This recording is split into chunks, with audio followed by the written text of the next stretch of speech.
Hello and welcome to the Bringing Education Home podcast. I'm Herb. And I'm Christina. Together, we are bringing you ideas about education, entrepreneurship, and relationships that are both inside and outside the box. If you like the show, be sure to follow Christina on Facebook. And leave us a review on your favorite podcast platform.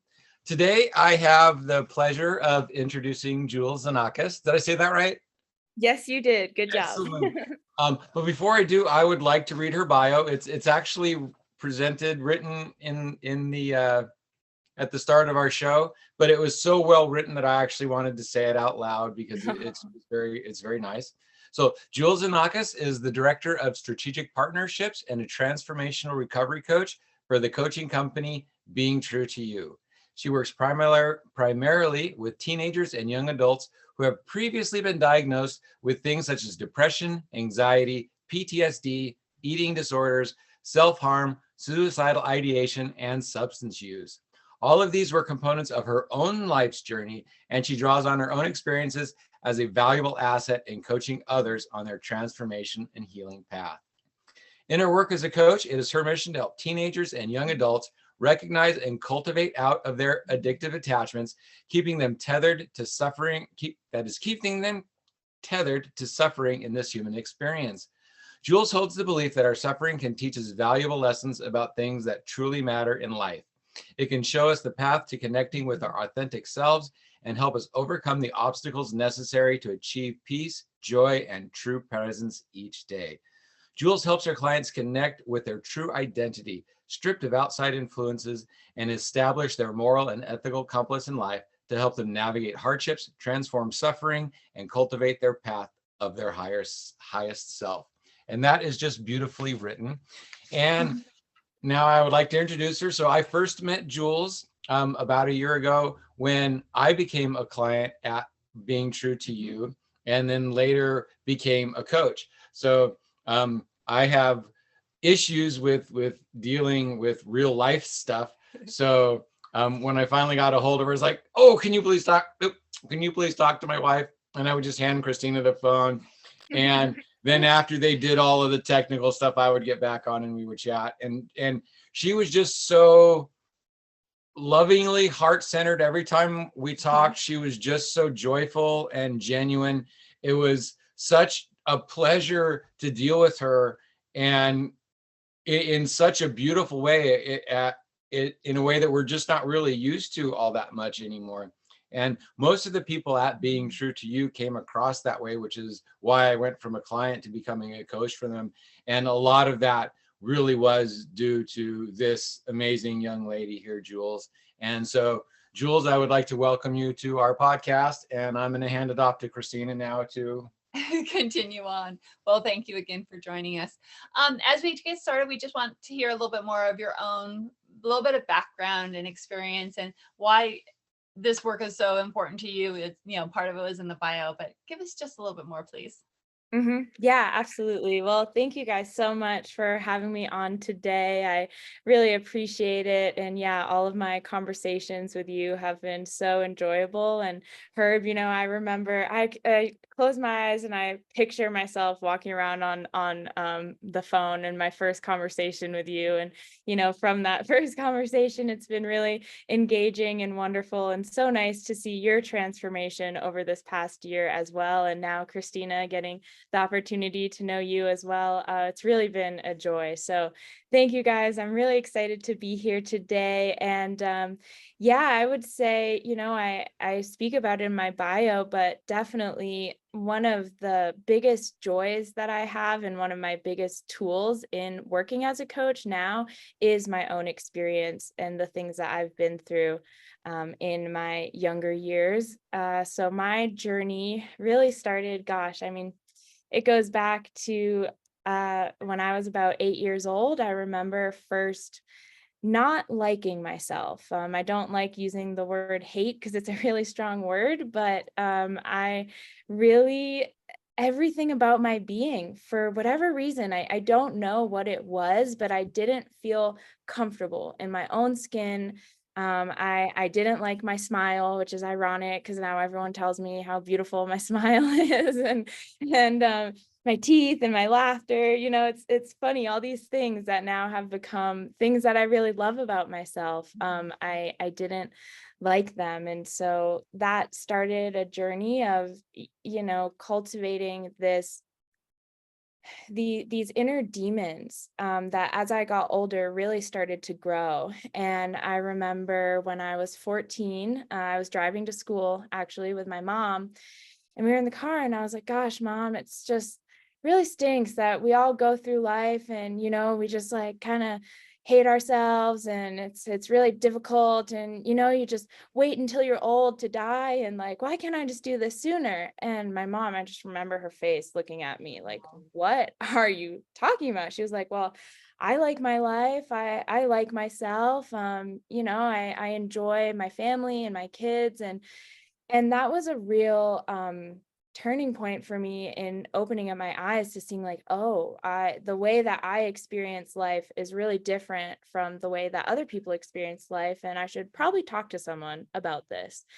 So that started my professional help. I started seeing therapists, and then I was diagnosed with depression and anxiety, a few other things, and it was a difficult journey. It was a difficult journey at a young age of not having the words really to describe what I was feeling. I remember I would sit in session, and I was just like talking to people who at that time seemed a lot older than I was. And I was like, I can't talk to you about high school and, Snapchat and boys and all these things, because my experience was so different from what they had experienced when they were a teenager. And, of course, there's similarities, and teenage years are always hard. There's always lots of hormones, all of those things all the time. But I always felt a really big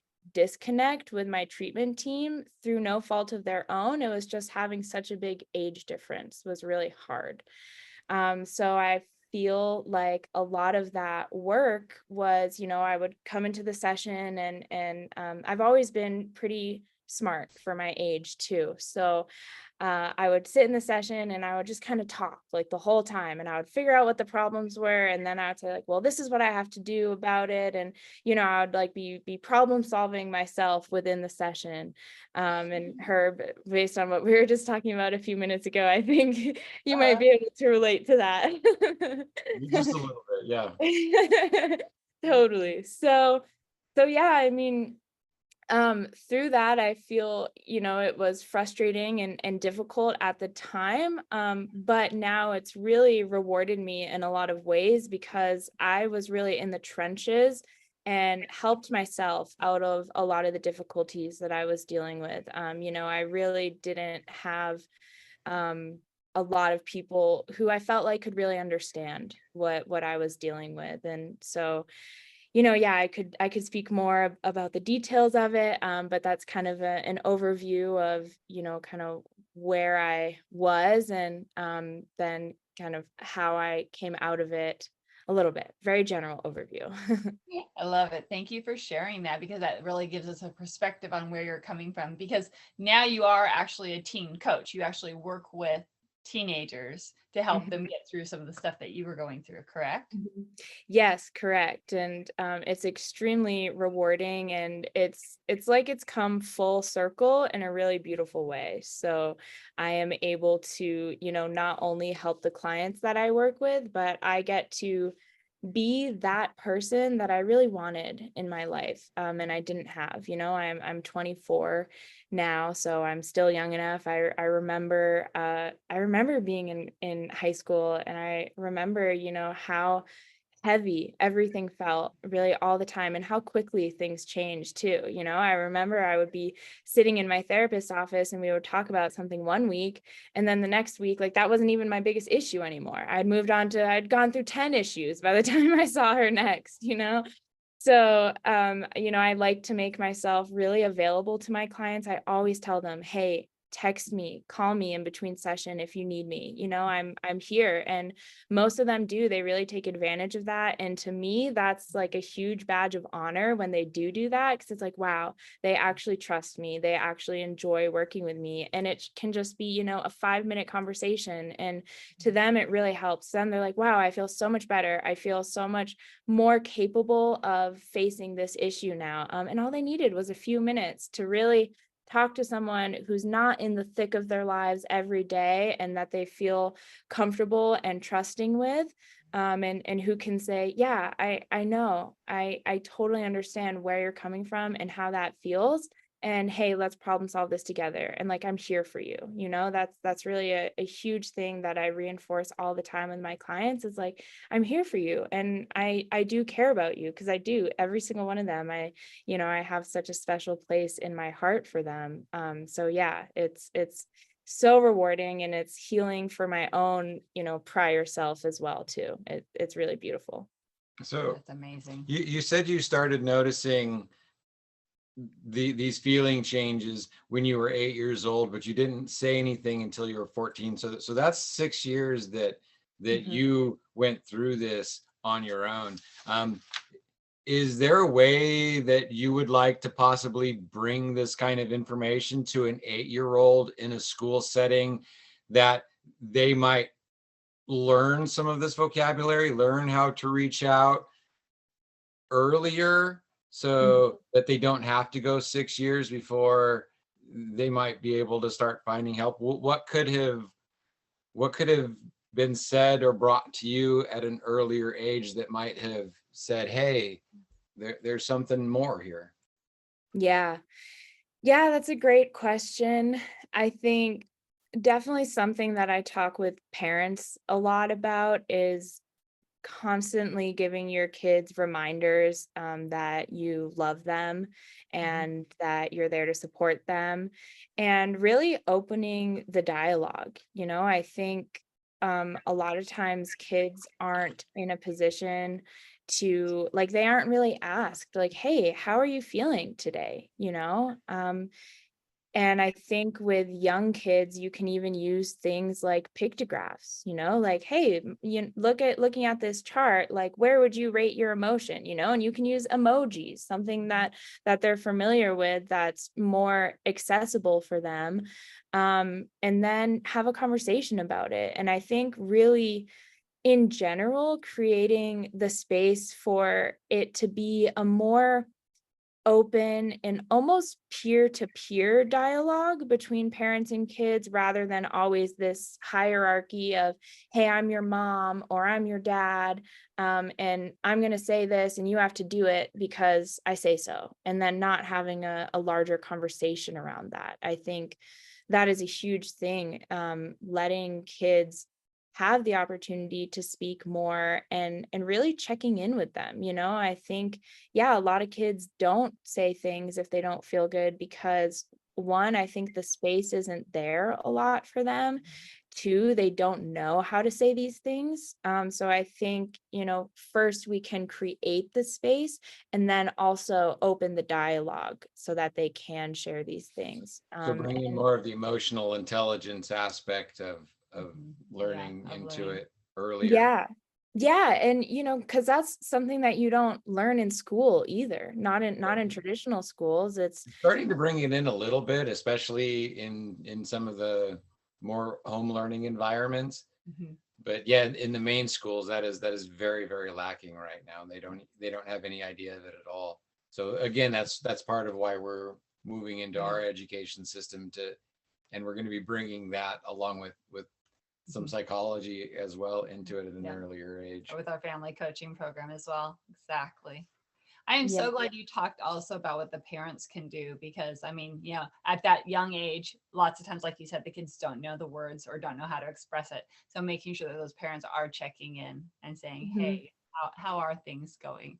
But would it also help if the parents kind of like expressed their own feelings and joy in Mhm. life? So like your mom did, she's like, oh, well, I'm happy with my life and I like what we're doing as a family and those kinds of things. If the parents maybe express that a little bit more around their children, would that help a Yeah. little? Yeah, I think definitely, expressing the joyous moments, the happy moments, expressing too, of course, age appropriate and what's appropriate for kids to know, but the difficult things too. And, like, oh, this is a hard day because, this is the anniversary of my dad's passing, and having conversations around that with children. I think that's something that in our mainstream society people kind of shy away from. And I think it's important things to start bringing in early again and in an age appropriate way.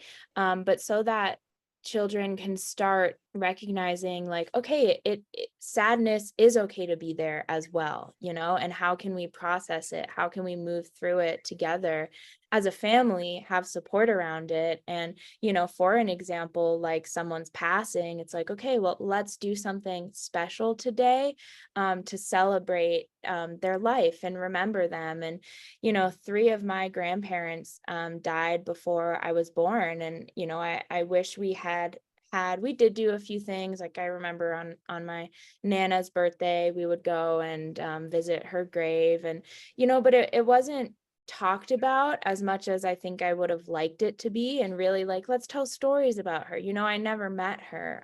So I think it would have been really nice to like, great, this is a day that we can really, bring out the old photo albums, talk about the stories, and, start allowing children to see where the emotions are appropriate, and then creating the space for them to express them too. And if you think about little kids when they're tantruming, and again, this has definitely changed, I think, in the past few years. There's much more of a positive parenting movement, and really having that dialogue around emotions with kids. But I think for a lot of years it was, oh, a kid's tantruming about this, okay, well, we're going to ignore them and let them tantrum and do their thing, instead of really talking to them and saying, hey, like, I hear you, you're upset about this. Right. How can we work through this together? And I think that's a huge piece in families, in schools, and everything. It's making it collaborative, because that's a skill, teamwork, collaboration, that really moves into your entire life, your professional life, your friendships, your family. It's, how can we work together, see other people's perspectives, and then find a solution that, we all can feel at least okay about. I love that. Yes. And I was also thinking when you said pictures, maybe even talking about some of the family traditions and stuff, because then that also helps build the family, not just Yeah. memories, but traditions that also might have happened. Awesome. Yeah. And sometimes the kids will start checking out and will stop reaching out to the parents. Um, so if the parents do start to notice and try and reach back out, what are some warning signs? What are some ways that parents might be able to reach out, reach back to the kids? Mhm. Or if it gets to that point, should they be reaching out for help first? Mhm.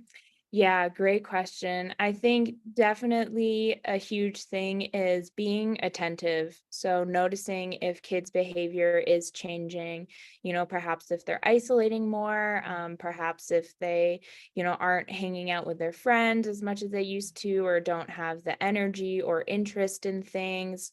I think the first step is awareness in that and noticing it. And then I would say, yeah, have a conversation with them around it, and, go in a really open way, again, leading with that love and support, and then just asking really general open questions that wouldn't make the child shut down, but just like, hey, I've noticed that you used to hang out with Lucy a lot, and you haven't wanted to hang out with her in the past month. Is there anything going on there with her? Is there anything you'd like to talk with me about? I'm here to talk about anything you want to, whether that's about Lucy or something else. And I think, yeah, bringing the awareness first, and then leading with the love and support and asking those questions, because even if there's not something there for the kids, it reinforces that, wow, like they care, they care and they're noticing, and it feels really good. And if you open a conversation about something, you don't know where else it could lead. Maybe they're like, oh yeah, everything's fine with Lucy, but there's this other girl, Gabriella, and and it just opens the space for them to do that. And by the way, I don't know anyone personally named Lucy or Gabriella, so I don't know where those names came from, but it works. And yeah, Exactly. so yeah, I think the noticing, and then I think it's individual for each person. But then I think it does get to a point where, professional help is needed. I would look at things like sleep. Usually if kids aren't sleeping or they're sleeping too much, that can be a good indicator of something else emotional going on. Food, same thing. And that can be a whole other conversation about eating disorders or something there. Really any pretty drastic or sudden change in their mood or behavior, I would really dig into that as a parent and ask those questions. And then if you're not getting answers, I think, reaching out for additional support. And I think even that too is something to have an open conversation with kids about. I remember when I was in high school and college, I used to say, everyone when they turn 14 should get a therapist and start meeting with them at least once a month, whether they think they need it or not, because I think all of us having some kind of confidant or someone to talk with is really helpful. And we not everyone always has those supportive people in their life that they can go to, so if we do have a dedicated person, it can be really nice. But I think too, bringing kids into the conversation around that and saying like, hey, like, would you want to speak with someone, and I think coaching is a great avenue into that too, because again, it doesn't have that hierarchical relationship in coaching. It's much more like, hey, I can speak to you about this because I've been there, I've walked a similar path and I really understand it. So I think coaching is a really nice opening for that, where it feels probably less intimidating for kids, and much more relatable, and kind of like friends. I remember I had a client say to me once, she was like, oh, I feel like we're friends and I always just talk about myself and you never talk about you. And so, that felt kind of silly, but also really nice to know that, wow, it does feel like that friend relationship. Yeah, and we're marketing a lot to entrepreneurs and entrepreneur families because our model is very open time structurally to allow for that. So what you were saying about coaching is like entrepreneurs need to connect weekly, monthly, as well within their group of people and their so how you talk about coaching to you're preaching to my entrepreneur group here. So yeah, your kids need coaches as well as your business need coaches as well as your family need coaches. So if somebody does decide that they want to coach, can they get a hold of you directly, or is there what kind of resources do they have to find and get a hold of people? Mm-hmm. Yeah, definitely. Well, obviously, I'm a little biased. Being True to You, it's a wonderful resource for coaching and really for people of any background. So if your entrepreneur network, if they want coaches, we have lots of people for that. Definitely kids and teenagers. That is, as we mentioned, my area of expertise and what I really enjoy. So yeah, through the Being True to You website, people can find our phone number, our email address. My email address directly is Jules, Jules, at beingtruetoyou.com. So I would be happy to speak with anyone if they have any questions. In addition to coaching teens and young adults, I also do consultations with parents. So if people are unsure of, what they should do with their kids, if they need coaching, if they might need, a residential or inpatient treatment program, I kind of help parents, or just tips on, how to talk to their kids, how to have these conversations, things that they're noticing. Those are some of my favorite calls to do, honestly, because it just feels really rewarding, and it's a little easier sometimes to give parents like the tips and structure, and then to have them implement it right away, and You then make a huge difference right away. And it's like, yeah, oh, wow, yeah, that feels really good. Exactly. Which is yeah, one of the main reasons we wanted to have you on our podcast and stuff, so you could start giving those tips just like you've been doing through this whole conversation. And as also a fellow graduate from the BTTY certification program, Mhm. I absolutely back up everything she just said about being true to you. It is fabulous.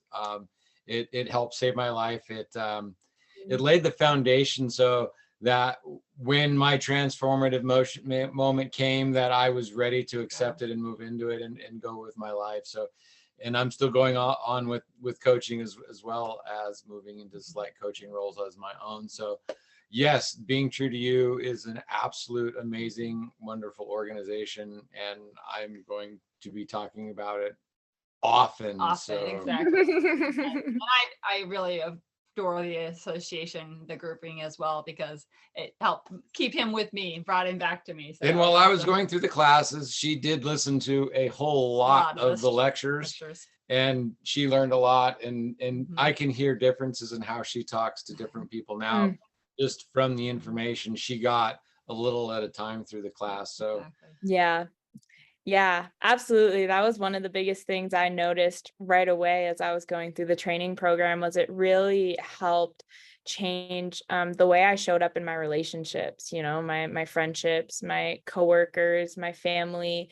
It really gives you a depth of just the human experience, and suffering that we're all susceptible to, and how to really have more compassion, I think, for ourselves and for other people, and really get into that heart space when we're talking with them. You bring that into your coaching. It is just absolutely beautiful to feel, to watch, to be around. So that's awesome. Thank you. Yeah, thank you. Yeah. So one of the main questions we want to ask you today was that if parents were going to make a change in schooling, or a change in housing, or some kind of big change with these teenagers. So for example, we're talking about our new education model, and some of these teenagers who might be depressed, or whatever, maybe being pulled out of the school system into a home system. How would that affect? Right. How would it affect, and what could parents maybe do to kind of like prepare them for it? Yeah, there we go. Yeah. Prepare. Yeah. Yeah, I think definitely a big thing is, again, having that open dialogue and communication, not having it be, hey, we're doing this decision and you don't have a say in it, but having a more collaborative conversation. So, as much as possible, trying to have the kids feel like they have autonomy over the situation. Of course, that's not going to be possible all the time, but at least having a conversation with them, and, really speak to them like adults. I think that was one of the most frustrating things for me when I was younger, was because I was so smart. People would just talk to me like I was a kid, and I'm like, I'm not a kid. Speak to me on your level, And so I think really explaining to them the reason for the change, and then allowing them the time and the space to share their feedback, and having a conversation, and not just shutting them down, but really expressing gratitude for sharing their feedback. And then, it'll just help a lot so that they feel heard, and like they're contributing to this decision as well. And I think another thing is definitely, try and have pieces of their routine that can stay constant. So whether that's sports that they might be in, friends that are from their old school, making sure that they have time and space in their schedule to keep those friends, other community groups, whether that's church or volunteering, or these really like anchors, so that, when the school environment changes, or if people move, whatever the case may be, that, there's still these anchors and pillars in kids' life that feel comfortable. Because I think that's a really big thing for teenagers, and really people of any age, is having some stability, and having a routine and consistency, and knowing that they can rely on something. So, if you're going to make a big change in one area of your life, try and see and pre-plan what areas that they can remain as constant as possible, to kind of, keep the ship afloat, while the other areas change. And then I think finally too, really, again, just those constant reminders of the love and support, and setting up that feedback loop too, so that it can be a continual dialogue, checking in with them, a week after the change, 2 weeks, a month after, and really being like, hey, how are you doing? What are the parts of this you're enjoying? What are any difficult parts? And really talking that through with them, and helping them problem solve, so that they feel, it is a team effort. It's not an individual effort. They're not doing this alone. And talking about from your stance as a parent too, like what have the joys been for you as a parent? What have the challenges been? So that, again, it normalizes just having these conversations around the emotional piece. And like, yeah, change is hard for everyone. It really is. But that doesn't mean that we shouldn't make changes, because usually change comes with the biggest rewards in our life. So just having that dialogue, and, yeah, just having them be a part of it as much as possible. So I if love parents that. aren't really used to having these kind of conversations with their Wow. children yet, Mhm. where's a good place for them to start? Because if Mhm. they're not used to this, just jumping in like this with their kids is going to freak Right. their kid out, and might actually like pause more, like what's going on? Why are you suddenly? So what's a way that a parents can start this process if they didn't do it young? If they Mhm. Yeah. Wow. That's what a great question, truly. I think one thing would be, having a dedicated place for these conversations to happen. So, sitting down and saying, hey, we're going to start doing family meeting once a week. It'll be, Sunday evenings, and kind of having an agenda planned out for it. I think a nice thing is always like, okay, what's your high of the week? What's your low of the week? That's a really nice way too of parents to start to key into what is happening in kids' lives, like, oh, if there's a low of their week, that seems really heavy, spend some time there, dive into it with them. And then it will also help the parents model as well, like, this is what's really going on in my life. And, so again, it opens that collaboration. And I think too, something that was really important for my family growing up, that I think is something that unfortunately is lost for a lot of people today, but is really important, is sitting around the dinner table. We did that, Yeah, I and was just thinking when you were talking about that, I was seeing we went out to dinner like a night or two ago, and there was a family of five, and all five of them had their Phones phones out. out yeah, at a restaurant, all ignoring each other at the table. It, yeah. like, Let's bring back those family dinners. Exactly. Yeah, totally. Yeah. And technology free, technology free. And again, that starts with the parents and the modeling, like how can you put your cell phone away, iPad, laptop, whatever, and really show your kids that this is a priority, and we're going to make it a priority for our family, sitting down, spending time together, and really doing that every night. And it builds, again, that teamwork too. I remember like my mom, she would be cooking dinner, and then we would all kind of help set the table, and then we would clean up the table, and then we would fight over who would do the dishes, and like, I'll do the plates but you have to do the pans. So Yep. Yeah, that really helps, and that's kind of an organic way to start having these conversations. And then I think too, like if parents don't know and don't feel comfortable doing this, like talk to someone in your life who is a really good communicator, who is really good with having these conversations, and ask them for tips. I think role playing too is hugely helpful a lot of times. Like I work through that with my clients.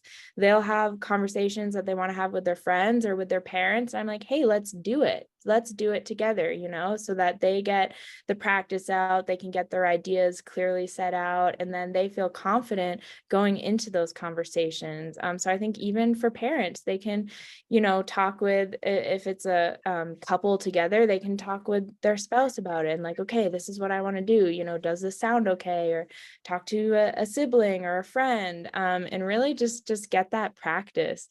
So I think those are a couple ways, and just starting too, like it's going to be uncomfortable in the beginning for sure for everyone if this isn't a usual thing, but just start and see how it goes. I think usually when we can open these conversations, it usually goes better than we plan it in our head. And one of the hardest steps is just starting. I love it. Yep, exactly. And that's something that we've been doing as entrepreneurs, is just starting. You just have to jump out there and go, and it won't be perfect the first time, and that's okay. And it might not be perfect the second time, but like you said, as they get into the routine and stuff, things will get smoother and easier, and hopefully be much, much better for the whole family. And if you just show up, it starts to get better. And if you don't show up, it never will. Never will. Yeah, so true. I love it. Awesome. Well, Jules, it has been such an amazing time talking with you, and such wonderful ideas and insight from you. Thank you so very, very much for all of that. And I really hope that we might be able to have you come back again sometime and join us here on Bringing Education Home. Awesome. Thank you guys so much. Yeah, it was really a pleasure speaking with you today, as always. And I would definitely be happy to come back again and dive more into these topics. So thank you very much. And we will put your contact information and your bio down below. So if you do want to get a hold of her at Being True to You, we'll have that information and her email down below. All right, Jules, thank you so very, very much. Cool. Thank you guys.